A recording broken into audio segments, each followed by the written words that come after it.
There's been this steady trend that I think has really locked in over the last few years, few decades, really, where faith has been associated with Republicans. What do you think led to that? And could Democrats be doing more to embrace faith as part of that big tent?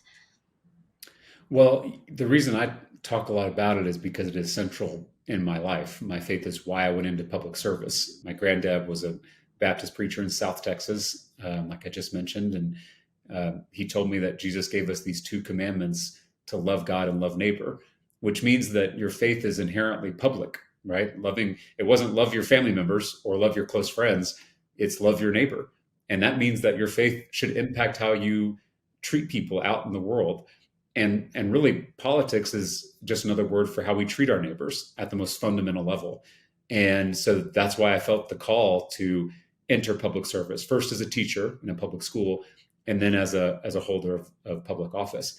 um, and I want to be honest about that fact. I don't want to hide any part of myself. I only know how to be me. I don't know how to be anybody else. And so I'm going to talk about my faith because it's my why.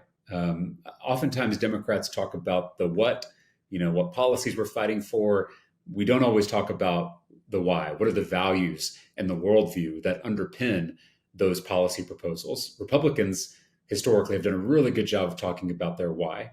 They don't always talk about the what. Sometimes they don't even have a what of what the policies are.